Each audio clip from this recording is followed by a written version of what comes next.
Hey, what's up, friends? Coach Kyle here, and today on You Ask, I Answer, I'm going to go over a few questions that members have submitted when it comes to plant based running, nutrition, strength struggles. So, the first one is getting back into a routine and meal planning is a challenge. I enjoyed the challenge of long distance running. I'm an avid backpacker, paddler, climber, wanting to add more to my endurance and clean up my diet. So, getting into a routine and meal planning, it is challenging, but always worth it once you figure it out. So, getting back into a routine, part of that is figuring out when or how or what works best for you. And when I have clients come to me for coaching, I always ask them about their schedule. Are they a morning runner? Are they an evening runner? Do they run at lunch? What do they do for work, and how does it affect their timing for runs, but also their energy levels for running? And all this is important things to take into consideration. And it might be that if you're a morning runner, we need to consider preparing for the run the night before and maximizing how easy it is to go from sleeping to running. If that's changing your alarm so you use a sleep cycle alarm or a light alarm, or if it's working on going to bed more consistently or a little earlier to get up easier. That's something to take into consideration. And meal planning, again, takes some upfront work, but if you meal plan, you meal prep on Saturday or Sunday, Wednesday, Friday, it's gonna be worth it. And every weekend, kind of throughout the week a little bit too, but really every weekend, my wife and I pick meals for dinner, especially breakfast. Lunch is usually leftovers or kind of something more miscellaneous, but it might be just like veggies and hummus with some fruit for Desi. But we kind of plan out roughly what we're eating, and then we buy all the ingredients for all those recipes. And if you're going to meal prep and take it a step further from not just deciding what you're going to eat and buying the ingredients, but making the food too and putting it in the freezer, putting it in the fridge. Again, tough to do up front sometimes, but once you start doing it, it's just like a run. Once you start doing it, once you get into it, you're fine.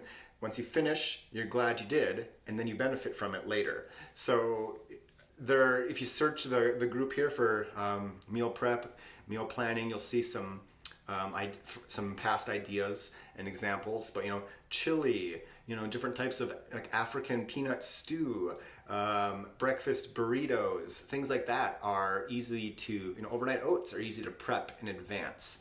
So the next question is finding the right balance of calories and nutrition for running. And I'm gonna assume maybe this person is talking about, the right balance of fat, protein, carbs, or total calories in general as well. But when it comes to the different ratios of the macronutrients, fat, protein, and carbs, I really, I have a degree in nutrition, and I've come to the realization that it doesn't really matter. There are people that thrive on ketogenic diets. There are people that feel fantastic on high carb diets. I think that if you're focusing on real food, reducing the amount of processed food in your diet, any ratio is fine. There are low carb or even keto vegans and vegetarians. Totally fine. There's a vegetarian version of the Whole30 diet. It's great. It focuses on whole food. Any diet that focuses on whole food gets a thumbs up from me. And then it's about experimenting with finding the right one for you. And this is not only social, where you're thinking about going out and eating with friends. As vegetarians and vegans, we're already a little limited on we can't go to the Texas Roadhouse Steakhouse or whatever. If we do, we're probably going to get fries. But if you're going to go a step further, you're going to be a low carb or low carb vegan. You're gonna It's gonna further impact your ability to go out and have dinner and drinks with your friends. And if that's something that is important to you, maybe the low carb lifestyle isn't for you. Thankfully, being a high carb vegan, it's not that hard to go out and eat pretty much anywhere. So when it comes to the right balance of actual calories, again, maybe tracking for 3 days, once a month, 2 work days, 1 weekend day, typical days, and seeing what you're actually eating is usually a first step that I recommend. And then tracking your nutrition or tracking your weight, tracking your body fat over time to see, are you gaining weight? Are you losing weight? Or are you maintaining your body fat percentage or your weight?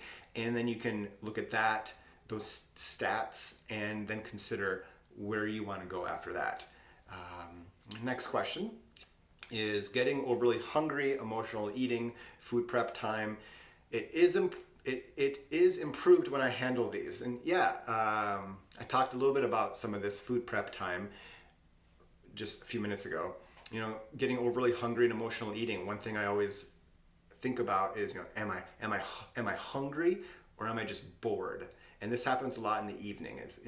I'm sitting where Netflix and chill. Am I hungry, or am I bored? And don't be afraid to have some snacks in the evening, some healthy snacks. Usually for me, we have a bag. We buy those big kind of bulk bags of frozen berries and berries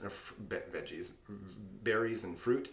And the one I've been liking lately is papaya, pineapple, sliced strawberry, and coconut. And I'll put that in a glass, maybe a pint glass, and I'll nuke it for 30 seconds to kind of melt, or to kind of unfreeze them just a little bit. And then I'll just have a spoon, and I'll kind of munch on a little piece of mango or coconut as a snack. And it's super tasty, and it's healthy. It's coconut and fruit. So I don't have any reservation or hesitation snacking on something like that versus, I don't know, like chips. So healthy snack options I don't think are a problem. Getting overly hungry, again, it's that calorie balance from the previous question. Think about, don't be afraid to eat. If you're hungry, don't be afraid to eat. And maybe you do need to be somebody that needs to eat a little more around their running to kind of offset this hunger. But again, you hear so much about reducing calories, reducing fat, carbs, etc. Don't be afraid to eat. With my clients, I tell them you can eat as much whole food as you want, basically. Eat as much as you want. It's almost impossible to gain weight, fat from a whole food plant-based diet, because there's just too much volume, fiber, and the calories are down versus if you're eating potato chips and a lot of grains and stuff. I'm not anti-grain, but you have to be mindful of, grain is if you want 1,000 calories of something, you can get it pretty quickly from bread. So just be mindful of that. I do eat a good amount of grain and bread, but not as much as I used to, and I definitely am mindful of how much I'm eating. And then the last question is, I need a cleaner fuel, plus I'm bored with the taste of meat and seem to be eating for the sake of it. So this is somebody who is looking to transition to a plant-based diet, and they're looking for a cleaner fuel. I'm not sure if this is a running fuel or just in general fuel for the body, but search the group here for running fuel gels, etc. You'll see tons of suggestions. I like maple syrup. Put it in a small flask about this big, holds 300 calories. That's a great natural running fuel, and it's not using single-use plastic packets. It tastes good, and it's cheaper per 100 calories than most gels. So that's my suggestion. Before and after runs, usually just real food. Banana works fine before a run. afterwards, just have a salad, have something, have a meal, and that's usually good enough for me.